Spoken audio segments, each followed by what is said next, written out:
할렐루야! 오늘 우리에게 주시는 하나님의 말씀은 마태복음 6장 24절로 34절입니다.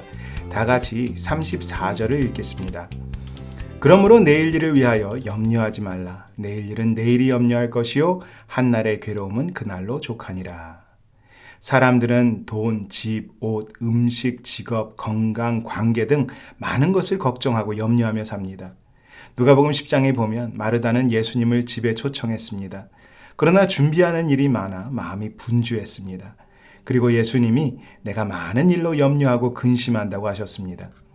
우리도 마르다와 같이 주님을 마음에 초청하고 모시고 살면서 여전히 염려하고 걱정합니다. 사람들은 대부분 자신의 마음대로 되지 않는 것들을 염려합니다.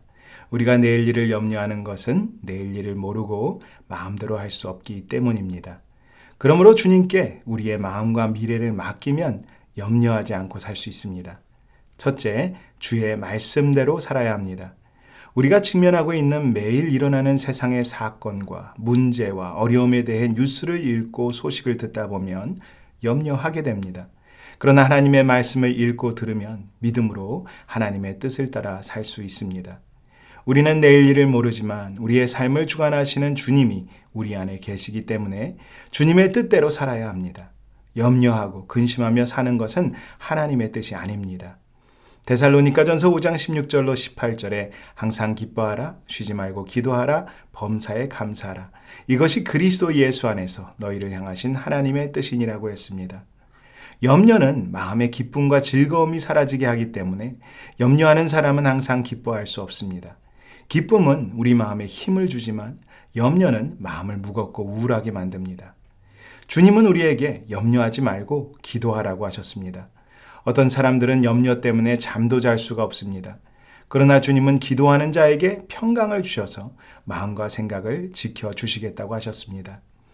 우리는 감사를 통해 하나님의 크고 놀라운 은혜 가운데 살고 있다는 것을 깨닫습니다. 주님은 날마다 우리에게 복을 주시고 풍성한 삶을 살 수 있도록 도와주십니다. 그러나 염려하는 사람은 주님의 은혜와 복을 보지 못하고 누리지도 못합니다. 누가복음 5장에 보면 베드로가 밤을 새서 물고기를 잡으려고 수고했지만 한 마리도 잡지 못하고 피곤한 가운데 그물을 씻고 있었습니다. 그때 예수님께서 베드로의 빈배에 오르셔서 깊은 데로 가서 그물을 내려 고기를 잡으라고 말씀하셨습니다. 베드로는 선생님, 우리들이 밤이 새도록 수고하였으되 잡은 것이 없지만은 말씀에 의지하여 내가 그물을 내리리이다 하고 순종했고 그물이 찢어질 만큼 많은 고기를 잡았습니다. 주님이 우리 안에 계십니다. 그래서 우리도 주님의 말씀을 듣고 순종해야 합니다. 말씀에 의지하여 주의 뜻대로 살고 믿음으로 내일 일을 염려하지 말아야 합니다. 둘째, 주의 계획대로 살아야 합니다. 우리는 내일 일을 모르지만 주님은 우리의 미래를 계획하셨고 인도하여 주십니다. 시편 139편 16절에 내 형질이 이루기 전에 주의 눈이 보셨으며 나를 위하여 정한 날이 하루도 되기 전에 주의 책에 다 기록이 되었나이다 라고 했습니다. 우리가 내일 일을 염려하는 것은 하나님의 사랑과 선하심을 의심하기 때문입니다. 하나님의 선한 계획이 우리에게는 좋아 보이지 않습니다.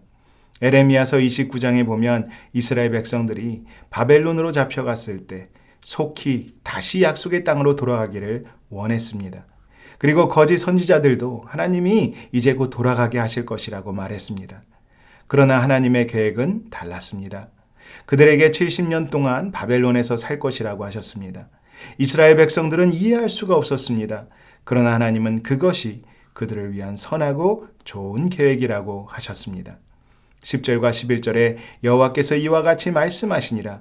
바벨론에서 70년이 차면 내가 너희를 돌보고 나의 선한 말을 너희에게 성취하여 너희를 이곳으로 돌아오게 하리라. 여호와의 말씀이니라. 너희를 향한 나의 생각을 내가 아나니 평안이요 재앙이 아니니라. 너희에게 미래와 희망을 주는 것이니라고 했습니다. 우리도 원하는 계획들이 있습니다. 그래서 우리가 원하는 대로 해달라고 하나님께 기도합니다.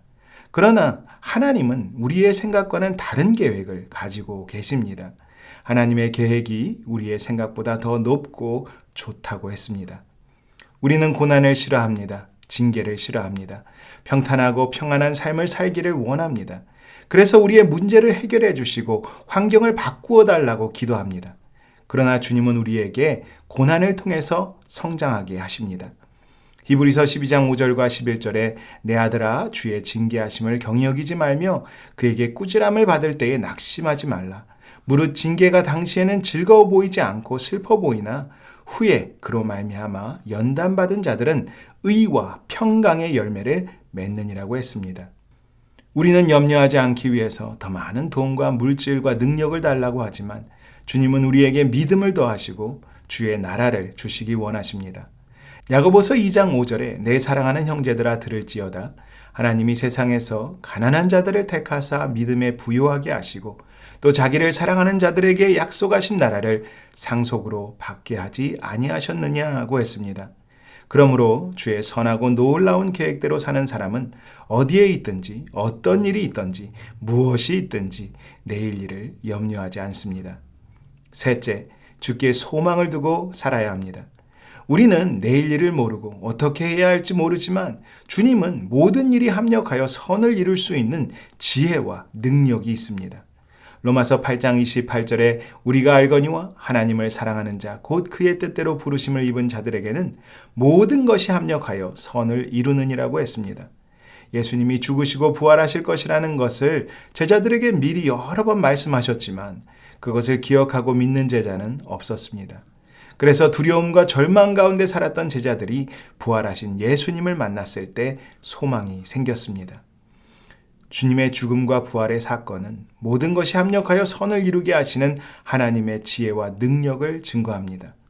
예수님 때문에 형벌의 상징이었던 십자가가 하나님의 사랑과 소망의 상징이 되었습니다. 우리는 연약하고 부족하지만 주님은 전지전능하십니다. 주님은 부활의 능력으로 우리 안에 계십니다. 그래서 우리는 주를 바라보아야 합니다. 제자들은 예수님이 떠나실 것을 알고 근심했지만 예수님은 요한복음 16장 6절로 7절에 도리어 내가 이 말을 함으로 너희 마음에 근심이 가득하였도다. 그러나 내가 너희에게 실상을 말하노니 내가 떠나가는 것이 너희에게 유익이라. 내가 떠나가지 아니하면 보혜사가 너희에게로 오시지 아니할 것이요 가면 내가 그를 너희에게로 보내리니 라고 말씀하셨습니다. 예수님이 그들을 떠나신 것은 당시에 슬프고 절망스러운 일이었지만 성령이 오셔서 지혜와 능력을 주시고 인도하여 주셨습니다. 사도행전 8장에 보면 예루살렘에 있던 교회에 큰 박해가 있어서 제자들이 유대와 사마리아 모든 땅으로 흩어지게 되었습니다. 그러나 흩어진 제자들이 두루다니며 복음의 말씀을 전해서 더 많은 사람들이 예수님을 믿고 구원을 얻게 되었습니다. 사도 바울은 복음을 전하다가 감옥에 갇혔습니다. 그러나 빌립보서 1장 12절에 형제들아 내가 당한 일이 도리어 복음 전파의 진전이 된 줄을 너희가 알기를 원하노라고 했습니다. 요셉은 어릴 적에 형제들에 의해서 애굽의 종으로 팔려갔습니다. 종살이를 하다가 억울하게 감옥에도 갇혔고 잊혀졌습니다. 그러나 결국에는 애굽의 국무총리가 되었습니다.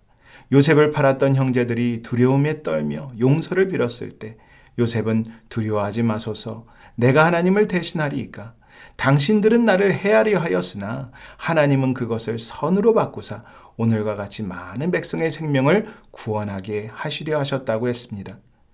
요셉이 배신과 억울함과 고통과 문제들을 뛰어넘고 승리할 수 있었던 것은 모든 일을 합력하여 선을 이루시는 하나님께 소망을 두었기 때문입니다. 우리도 지나간 일들을 잘 생각해 보면 어렵고 힘든 문제들이 오히려 하나님의 선하심과 능력을 경험하고 사랑과 은혜를 알게 되는 축복이었다는 것을 깨닫습니다. 그러므로 우리는 모든 것을 합력하여 선을 이루시는 주님이 우리와 함께 하시고 인도하시기 때문에 어떤 문제나 어려움이 있어도 내일 일을 염려하지 않고 소망을 가지고 살 수 있습니다.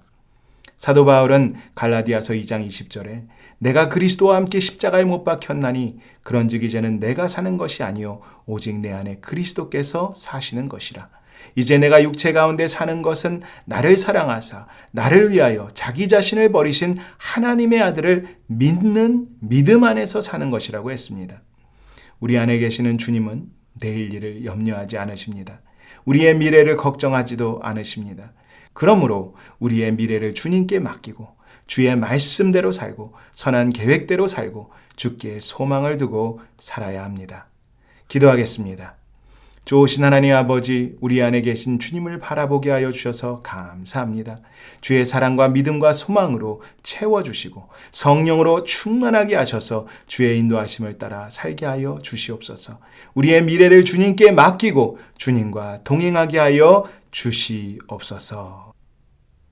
이제는 우리 주 예수 그리스도의 크고 놀라우신 은혜와 하나님 아버지의 온전하고 영원하신 사랑과 성령님의 위로, 격려, 지혜, 능력, 인도하심이 주님께 미래를 맡기고 사는 성도들과 교회 위에 지금부터 영원토록 함께 계실지어다. 아멘.